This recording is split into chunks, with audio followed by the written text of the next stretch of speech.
Media మిత్రులకు నమస్కారం.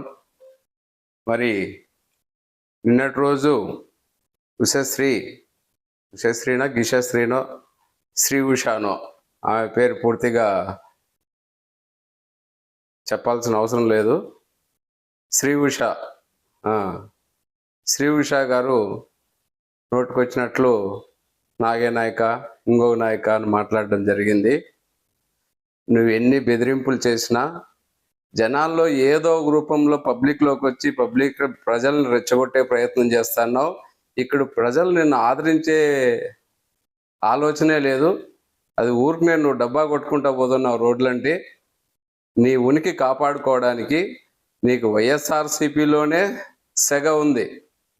నీకు ఈరోజు నువ్వు పార్టీ ఇన్ఛార్జ్ అని ప్రకటించిన ఒక్క ఎంపీపీలు కానీ ఎంపీటీసీలు కానీ సర్పంచులు కానీ ఎవరు నా వెంట నడవలేదన్న ఫ్రస్ట్రేషన్లో ఇంకొకరి మీద మీ వైసీపీ వాళ్ళ నాయకుడి మీద అబండాలు వేస్తున్నావు. నీ దగ్గర నువ్వు సరిగ్గా ఉంటే వాళ్ళు ఎందుకు రారు? నిన్న ఆడ తరిమేసినారు కాబట్టి కళ్యాణ దుర్గంలో నీ అరాచకం అంతా చూశారు. నువ్వు చేసిన అరాచకాలు, నువ్వు చూసిన దోపిడీలు, నువ్వు చేసిన దౌర్జన్యాలు ప్రతి ఒక్కటి అక్కడ ప్రజలకి ఇప్పటికి కూడా గుర్తున్నాయి. మళ్ళీ నువ్వు ఇక్కడ ఎలక్షన్ చేసినా అక్కడోళ్ళు వచ్చి ఇక్కడ ప్రచారం చేసే ఆలోచనలో ఉన్నారు. కాబట్టి ఈడేదో కొత్త కదా అని నువ్వు ఇష్టానుసారం మాట్లాడితే నీ డేటా అంతా వీడియోల ప్రకారం అన్నీ వదలాల్సిన సమయం దగ్గరలోనే ఉంది. నువ్వు ఏ మాత్రం కూడా మా ఈ నియోజకవర్గానికి సరిపోయే వ్యక్తివి కాదు. ఈ విషయం మీ జగన్మోహన్ రెడ్డి గారికే చెప్పాము. ఒక అర్హత లేని క్యాండిడేట్ని తెచ్చి పెనుగొండకి ఇన్ఛార్జ్ పెట్టినామని చెప్పేసి జగన్మోహన్ రెడ్డికే చెప్పినాము. ఆ విషయం నీకు కూడా తెలుసు. అన్ని తెలిసి కూడా మళ్ళీ ఈరోజు మాట్లాడే ఆలోచన నీకుంది. ఇది కరెక్ట్ కాదు. తర్వాత నువ్వు ఎంతసేపు ఉన్నా మా సవితమ్మ మేడం గురించే మాట్లాడుతున్నావు. సవితమ్మ గురించి ఆమె కాలి గోటికి కూడా నువ్వు సరిపోవని బహిరంగంగా చెప్తున్నాను నేను. ఆమె చేసిన సేవా కార్యక్రమాలు, అధికారంలో రాకముందు నుంచి మొదలుపెట్టిన సేవా కార్యక్రమాలు ఈ రోజు కూడా కంటిన్యూ అవుతున్నాయి. మరి ఈ రోజు దాదాపు అధికారంలో ఉండి కూడా 10 కోట్ల రూపాయలు తమ సొంత నిధులతో ప్రజలకు సేవా కార్యక్రమాలు చేస్తోంది. అలాగే పార్టీలో ఎన్నో అభివృద్ధి కార్యక్రమాలు చేస్తోంది. అలాంటి వ్యక్తిని నువ్వు దుర్భాషలాడడం సరికాదు. మరి మీ భర్త మంచిదే, ఎవరైనా శ్రీరామచంద్రుడికి కావాలనే కోరుకుంటారు. ఎవరు అడిగినారు నీకు గోరెంట్లలో 6 అడుగుల అందగాడు శ్రీరామచంద్రుడిని ఎవరైనా ప్రజలు మిమ్మల్ని అడిగారా? నీ పర్సనల్ విషయాలు ఉంటే బహిరంగంగా గోరెంట్లకు నువ్వు పరిచయం చేయాల్సింది ఇది కాదు. గోరెంట్లకి గొల్లపల్లి రిజర్వాయర్ వాటర్ తెస్తాను, రైతులకు సహాయం చేస్తాను, నిరుద్యోగులకు ఫ్యాక్టరీలు చేస్తాను, ఉపాధి కల్పిస్తాను.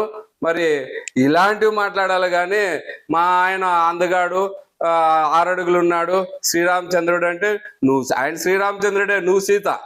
మేమెవరన్నా అడిగినామా? మేమన్నా ఇవన్నీ చెప్పాల్సిన నువ్వు మాజీ మంత్రివి. మరి మాజీ మంత్రి అయి ఉండి ఏం మాట్లాడాలో కూడా తెలియకోకుండా నీకు ఇష్టం వచ్చినట్లు బజార్లో మాట్లాడుకుంటా పోతాన్నావు. పేర్లు కూడా మాకి వచ్చు. నువ్వు ఉషాశ్రీనా గిషాశ్రీనా రుషాశ్రీనా అనేది మాకు కూడా వచ్చు.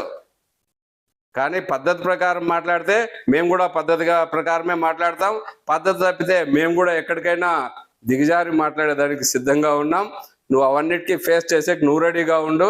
ఇంకొకసారి మా గురించి కానీ మా అధినాయకురాలు సవితమ్మ గురించి మాట్లాడితే సరిగా ఉండదు, తెలియజేసుకో. తర్వాత ఈరోజు ఆంధ్రప్రదేశ్ రాష్ట్రం అంతా కూడా, భారతదేశం అంతా కూడా మా లోకేష్ వైపు చూస్తుంది. మరి ఐటీ శాఖ మంత్రిగా ఆయన ఎన్నో పరిశ్రమలు తీసుకొస్తున్నారు. విద్యాశాఖ మంత్రాలు ఎన్నో మార్పులు తీసుకొచ్చారు. అలాంటి కష్టపడుతున్న వ్యక్తి గురించి రాజీనామా చేయమంటావా? విద్యాశాఖ గురించి నీకేం తెలుసు?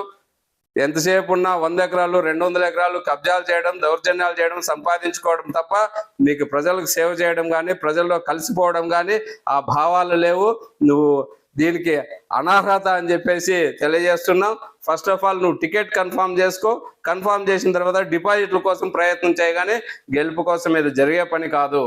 కాబట్టి ఉషశ్రీ నువ్వు జాగ్రత్త, నీ మాటలు జాగ్రత్త. ఇక్కడ నువ్వు ఎవరికి భయపడిచ్చినా భయపడే వాళ్ళు ఎవరూ లేరు. నువ్వు భయపడిపోవాల్సిందే కానీ ఇక్కడ ఎవరు కూడా భయపడే ఆలోచన కూడా లేదు. జాగ్రత్త.